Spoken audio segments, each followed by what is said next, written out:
નમસ્કાર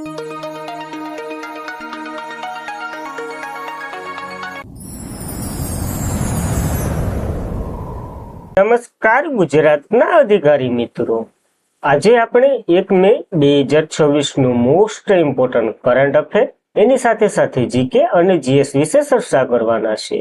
તો ખાસ કરીને ચેનલ ઉપર નવા હોય તો ચેનલને સબસ્ક્રાઇબ કરી લેવી, વિડીયો પસંદ આવે તો લાઈક કરવો અને તમારા મિત્રો સુધી અવશ્યથી આ ક્લાસ શેર કરી દેવો.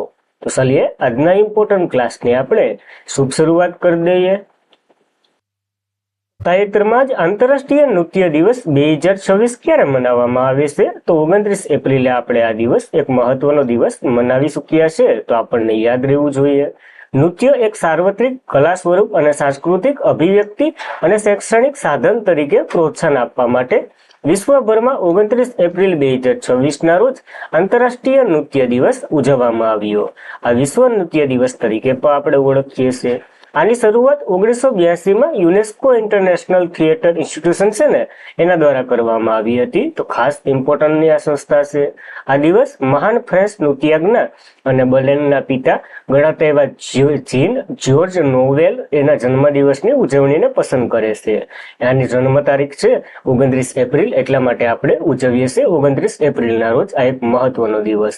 અને એપ્રિલના ઘણા બધા દિવસો આપણે ભણી ચૂક્યા છે. 1 એપ્રિલે વાત કરીએ તો ઉત્કર્ષ દિવસ, આરબીઆઈનો 91મો સ્થાપના દિવસ. 2 એપ્રિલે વિશ્વ ઓટિઝમ જાગૃત દિવસ.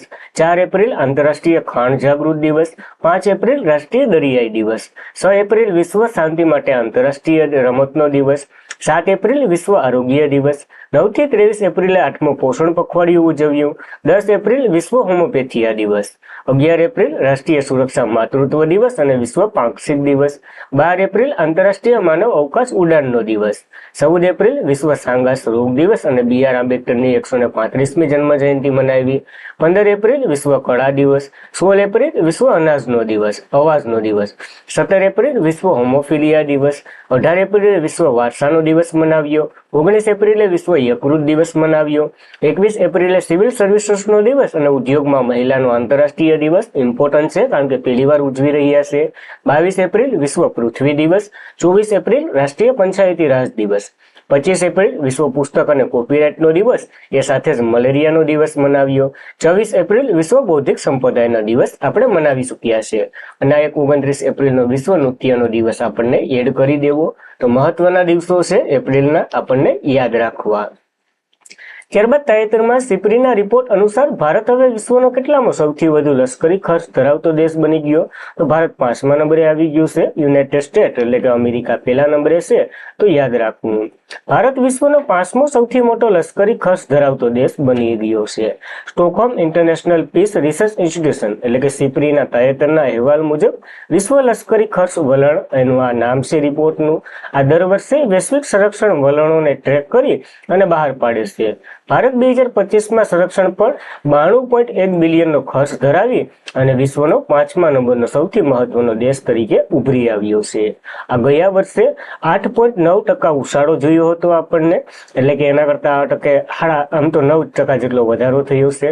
લશ્કરી ખર્ચમાં આ દેશનો હિસ્સો 3.2% છે. વૈશ્વિક સ્તરે વાત કરીએ તો ફક્ત 4 દેશો જ આ ખર્ચમાં આગળ છે. પહેલા નંબર ઉપર યુનાઇટેડ સ્ટેટ ઓફ અમેરિકા, બીજા નંબર ઉપર ચાઇના, ત્રીજા નંબર ઉપર રશિયા અને ત્યારબાદ જર્મની.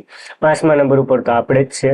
ગયા વર્ષે 2024માં પણ ભારત 5મા નંબરે જ હતો. તો રસપ્રદ વાત એ છે, તો એ પણ આપણને યાદ રાખવું ઇમ્પોર્ટન્ટ છે. વૈશ્વિક લશ્કરી ખર્ચની વાત કરી લઈએ તો વૈશ્વિક લશ્કરી ખર્ચમાં 2.88% ટ્રિલિયનનો રેકોર્ડ સ્તરે પહોંચી ગયું છે ભારત. એમાં અમેરિકા, ચીન, રશિયા એમ સંયુક્ત ત્રણેયનો હિસ્સો ગણીએ ને તો 51% થાય. તો એટલે આ 3 દેશો જ 50%ની ઉપર હિસ્સો ધરાવે છે લશ્કરી ખર્ચની વાત કરીએ તો. વિશ્વના ટોચના 5 દેશોના ખર્ચની વાત કરીએ તો યુએઈ એટલે કે અમેરિકા, ચીન, રશિયા, જર્મની અને ભારત સાથે મળી અને કેટલા ટકા? તો 60% હિસ્સો ધરાવે છે. તો ભારતનો ઓલમોસ્ટ આમ ગણીએ તો 10% જેટલો હિસ્સો થાય, પણ વૈશ્વિક સ્તરે ગણીએ તો 3% હિસ્સો થાય. તો આ ટકાવારી ખાસ કરીને યાદ રાખવી. ત્યારબાદ Stockholm International Peace and Research Institution એટલે કે સિપ્રીની વાત કરી લઈએ. આ એક આંતરરાષ્ટ્રીય સંસ્થા છે જે સેના, લશ્કરી, શસ્ત્રો, વેપાર સંબંધિત ડેટાનું વિશ્લેષણ કરી અને બહાર પાડે છે. આની રચના 1966 1959 થઈ હતી. આનું હેડક્વાર્ટર સ્ટોકહોમ સ્વિટ્ઝરલેન્ડમાં છે. તો ખાસ આ મહત્વની સંસ્થા વિશે આપણને એટલી માહિતી હોવી જોઈએ. ત્યારબાદ કઈ સંસ્થાએ મિશન જાગૃત શરૂ કર્યું છે? તો સેબીએ શરૂ કર્યું છે. એનો સ્થાપના દિવસ હમણાં અહીંયા મનાવ્યો ને, ત્યારે શરૂ કર્યું છે. ક્યારે મનાવ્યો એ મારો પ્રશ્ન છે, તમારે કહેવાનું છે. તો સેબીએ 38માં સ્થાપના દિવસ નિમિત્તે કેન્દ્રીય નાણામંત્રી એના મુખ્ય મહેમાન હતા. ભારતમાં સિક્યુરિટીઝ માર્કેટમાં સાયબર સ્થિતિસ્થાપકતાને મજબૂત બનાવવા માટે એક આહવાન કર્યું.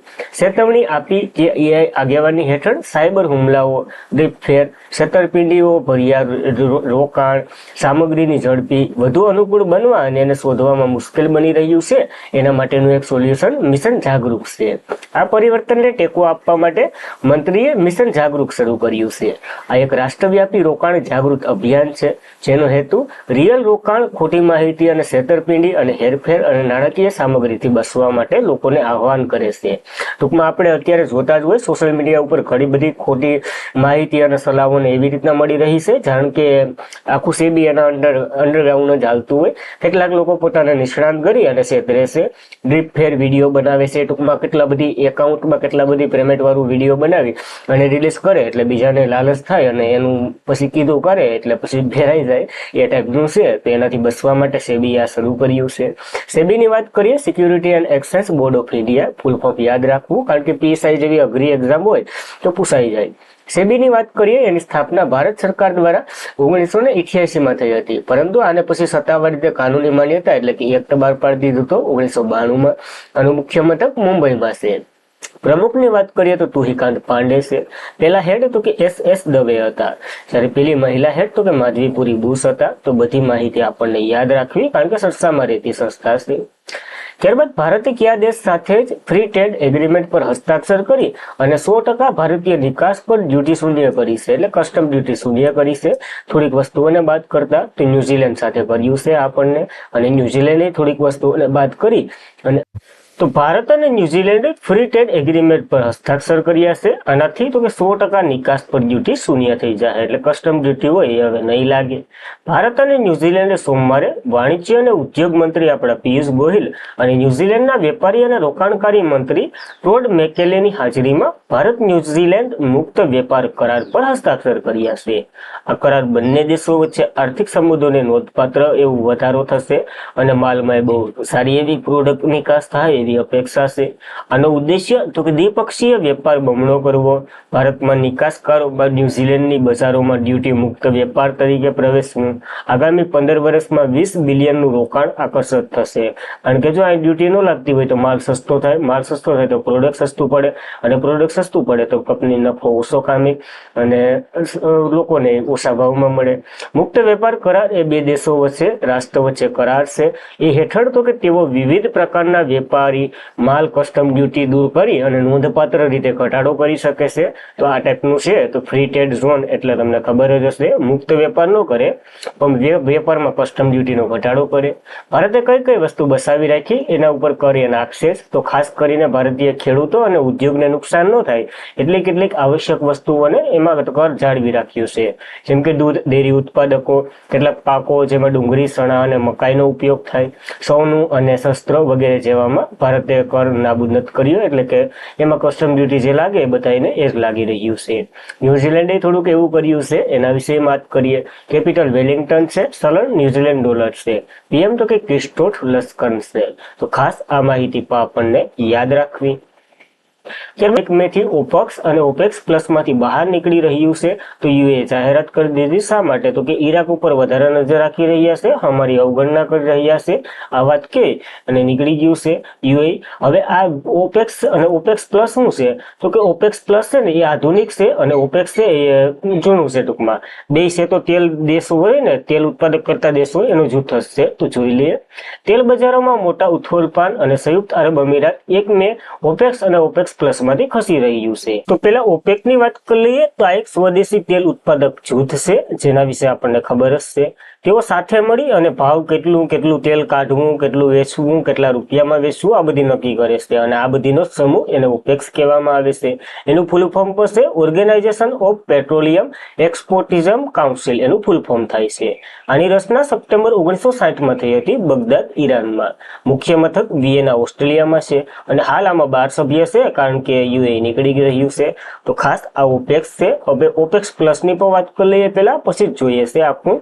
પેટ્રોલિયમ નિકાસ કરનાર દેશોનું એક સંગઠન જે રશિયા સહિત સહયોગ સામૂહિક ઓપેક્સ પ્લસ તરીકે ઓળખવામાં આવે છે. તો ડિફરન્સ ખબર પડી ગયો, આમાં રશિયા છે અને આને મોસ્ટ ઓફ કોણ હલાવે છે ઓપેક્સ પ્લસ ને, એ અમેરિકા હલાવે છે. આ બ્લોક વિશ્વ 50%થી તેલ અને પ્રવાહીનું ઉત્પાદન કરે છે ઓપેક્સ પ્લસ.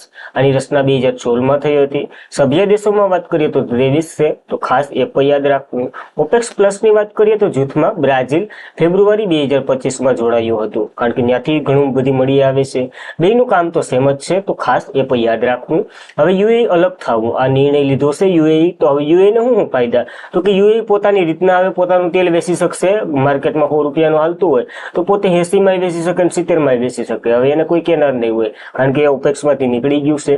અને યુએ અલગ થવાનું કારણ એ જણાવ્યું કે ગલ્ફ દેશો જે ગલ્ફની ખાડી ઉપરથી હાલ બોમ્બ ને બધી ઈરાન ને બધીને યુદ્ધ હાલે, એમાં યોગ્ય સમર્થન નથી મળતું યુએ ને. ખાસ કરીને ઈરાન સાથે જે તણાવ અને યુદ્ધ દરમિયાન આની અવગણના થઈ રહી છે એટલા માટે આ નીકળી રહ્યું છે. તો ખાસ એવું જ કારણ જણાવ્યું છે. હવે ઓપેક્સ અને ઓપેક્સ પ્લસ વચ્ચે તફાવત જોઈ લઈએ. ઓપેક્સ અને ઓપેક્સ પ્લસ એકબીજા સાથે સાપ્તાહિક શબ્દ છે, ખાલી પ્લસ અને માઇનસ જ લાગે છે. 1960માં Baghdad, Iran, Kuwait, Saudi Arabia, Venezuela દ્વારા સભ્ય પેટ્રોલિયમની કિંમતનું સંકલન અને વ્યાજબી સ્થિતિ દર્શાવવા માટે આ કિંમત સુનિશ્ચિત કરવા માટે કર્યું હતું. તો ખાસ આ બધી ખબર જ છે, તો યાદ રાખવું. ઓપેક્સ પ્લસની રચના 2016માં મુખ્યત્વે અમેરિકા દ્વારા તેલ ઉત્પાદક ખાઈ જવાના પ્રક્રિયાત્મક પગલાના કારણે આને શરૂ કર્યું હતું. તો બંને વિશે થોડું યાદ રાખવું હોય તો અહીંથી યાદ રાખી લેવું. આ ઉપરાંત આંગ્લોએ જાન્યુઆરી 2024માંથી ઓપેક્સમાંથી ખસી ગયું હતું કારણ કે એને આવું જ સમર્થન થયું હતું. યુએની વાત કરી લઈએ. કેપિટલ અબુધાબી છે. સલન દિહરામ છે. રાષ્ટ્રપતિ મોહમ્મદ બિન જાયદ અલ નહયાન છે. પીએમ તો કે શેખ મોહમ્મદ બિન રશીદ અલ મખતુમ છે. તો ખાસ આ બેઝિક માહિતી પણ યાદ રાખવી. ત્યારબાદ કયા કેન્દ્ર શાસિત પ્રદેશને 5 નવા જિલ્લાઓની રચનાને ઉપરાજ્યપાલે મંજૂરી આપી દીધી છે? તો લદ્દાખમાં હવે 5 જિલ્લા અને ટોટલ ગણીએ તો 7 જિલ્લા બની રહ્યા છે કારણ કે 2 જિલ્લા તો હતા જ લદ્દાખ પાસે. તો યાદ રાખવું. કયા નુબ્રા ને આ બધી સ્માપ ને એ બધી બની રહ્યા છે. કયા 2 હતા? તો ફક્ત 2 જિલ્લા હતા, લેહ અને કારગિલ. હવે તો લદ્દાખ લેફ્ટનન્ટ ગવર્નર કોણ છે? નવા જ બન્યા હતા વિનય કુમાર સક્સેના. એની કેન્દ્ર શાસિત પ્રદેશમાં 5 નવા જિલ્લાને મંજૂરી આપી દીધી. આની વાત તો આપણને ખબર છે, 2024 ઓગસ્ટમાં જ આ નિર્ણય ગૃહ મંત્રાલયે પારિત કરી દીધો હતો. એને તો કહી દીધું હતું પણ હવે ઉપરાજ્યપાલે મંજૂરી આપી દીધી. કયા જિલ્લા બનશે? નુબ્રા, શ્રામ, સાંગથાંગ, જાસ્કર, દ્રાક્ષ વગેરે જેવા જિલ્લા બનશે. અને અગાઉ બેની તો વાત કરી લીધી, લેહ અને કારગિલ હતો. તો કયા નવા બને એ પણ યાદ રાખવું. લદ્દાખની વાત કરી લઈએ. કેપિટલ લેહ અને કારગિલ બંને નવા જિલ્લા. લેફ્ટનન્ટ ગવર્નર વિનય કુમાર સક્સેના છે. તો યાદ રાખવું બેઝિક. ત્યારબાદ ગૂગલ ક્લાઉડ ઇન્ડિયાએ એઆઈ હબ ક્યાં સ્થાપિત કરી રહ્યું છે? તો આંધ્રપ્રદેશમાં સ્થાપિત કરી રહ્યું છે, ખાસ કરીને એન ચંદ્રબાબુ નાયડુના સહયોગથી. આંધ્રપ્રદેશના મુખ્યમંત્રી એન ચંદ્રબાબુ નાયડુ વિશાખાપટ્ટનમમાં ગૂગલ ક્લાઉડ ઇન્ડિયા એઆઈ હબનો શિલાન્યાસ કર્યો છે. આ પ્રોજેક્ટ ગૂગલ ક્લાઉડ, અદાણી અને ભારતીય એરટેલના મોટા સહયોગથી બની રહ્યું છે. ગૂગલ $15 બિલિયનનું ડોલર રોકાણ કરી પ્રતિબદ્ધતા અને વ્યક્ત કરી છે. ભારતમાં સૌથી મોટો વિદેશી અને સીધું રોકાણ બાબતમાંનું એક છે. આ એઆઈ ડેટા સેન્ટર 1 ગીગાવોલ્ટની ક્ષમતા હશે. એની 600 એકરથી વધારે જમીનમાં ફેલાયેલું હશે, જે ભારતમાં કૃત્રિમ બુદ્ધિઓને આગળ લાવશે, ક્લાઉડ કમ્પ્યુટિંગને આગળ લાવશે, ડિજિટલ માળખાગત સુવિધાને વધારશે. એવું બધું કરવાનું છે આનું કામ. તો ખાસ આંધ્રપ્રદેશમાં બની રહ્યું છે. પ્રશ્ન ત્યાંથી જ આવશે, તો એ ઇમ્પોર્ટન્ટ છે. ગૂગલની વાત કરી લઈએ. કેપિટલ સ્થાપના લેરી પેજ અને સેર્ગેઈ બ્રિને કરી હતી 1998માં. મુખ્ય મથક કેલિફોર્નિયા યુએઈમાં છે. સીઈઓ તો કે સુંદર પિચાઈ છે અને મિત્રો કંપની આલ્ફાબેટની છે એ તો બધીને ખ્યાલ જ છે આઈ થિંક, તો યાદ રાખવું આપણને પણ. ત્યારબાદ વર્લ્ડ હેલ્થ ઓર્ગેનાઇઝેશને નવજાત શિશુઓમાં રોગ પ્રતિકારક વધારવા માટે એટલે કે કયા રોગ માટેની દવાને મંજૂરી આપી દીધી છે? તો મલેરિયાની દવાને મંજૂરી આપી દીધી અને આ પ્રથમ મલેરિયાની દવા બની રહી છે. તો સાહેબ અટાણા સુધી શું કરતા તો કે પહેલાની આ જે સમસ્યા હોય ને, નાના બાળકોમાં જે મલેરિયા થતો ને તો મોટા બાળકોની હોય ને, ટૂંકમાં 3 વર્ષથી ઉપરના બાળકોની જે દવા હતી ને એ પાઈ દેતા. પણ આનાથી યોગ્ય માત્રામાં નક્કી એવું જ ન કહી શકાય કે સારું થઈ જતું. સારું તો થઈ જતું પણ આની આડઅસરો ઘણી હતી. એ બધીને ધ્યાનમાં લઈ હવે વર્લ્ડ હેલ્થ ઓર્ગેનાઇઝેશને નવજાત શિશુઓ અને શિશુઓ માટે ખાસ કરીને પ્રથમ રસાયણ મલેરિયા સારવારને પૂર્વ લાયકાત બાદ મંજૂરી આપી દીધી છે. આર્ટેમિસ લ્યુટિયસ નામની આ દવા છે, તો નામે યાદ રાખવું. સૌથી નાનું અને સૌથી સંવેદનશીલ બાળકમાં ખાસ કરીને આફ્રિકા જેવા દેશોમાં ઘણા આવા પડકારો જોવા મળી રહ્યા છે. મલેરિયા અને મૃત્યુ ઘટાડવા માટેની આ દવા ઇમ્પોર્ટન્ટ છે.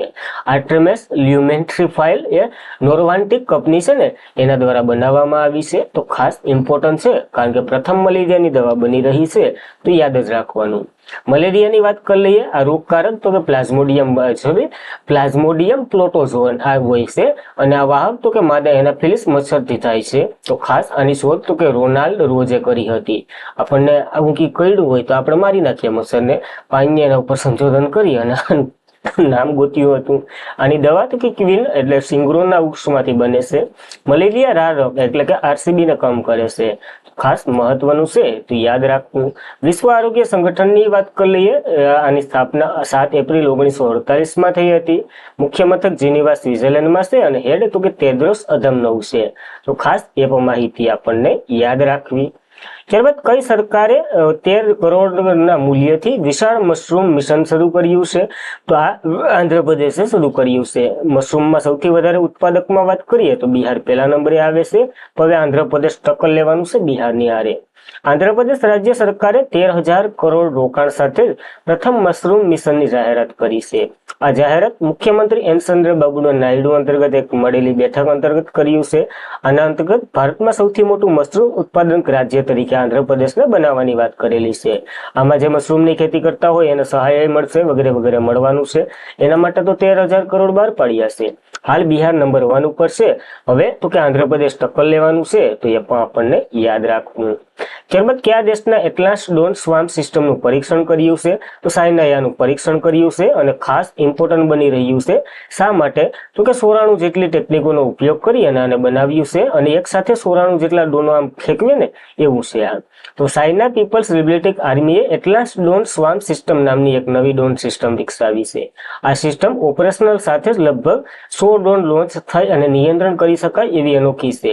વિશેષતામાં વાત કરીએ તો પેલી એક યાદ રાખવાની, આ સિસ્ટમ 100 જેટલા ડ્રોન ઝડપથી લોન્ચ કરી શકે. ટૂંકમાં 3 સેકન્ડમાં એક ડ્રોન અહીંથી વયું જાય, બીજા 3 સેકન્ડમાં એક, બીજા 3 સેકન્ડમાં એમ, એટલે 3 ગણો છું ને અંદાજિત કાઢીએ તો 300 સેકન્ડમાં 100 ડેન વયા જાય. તો એ બહુ સારી એવી બાબત કહેવાય. એના માટે પણ આપણા માટે ખરાબ એવી કહેવાય.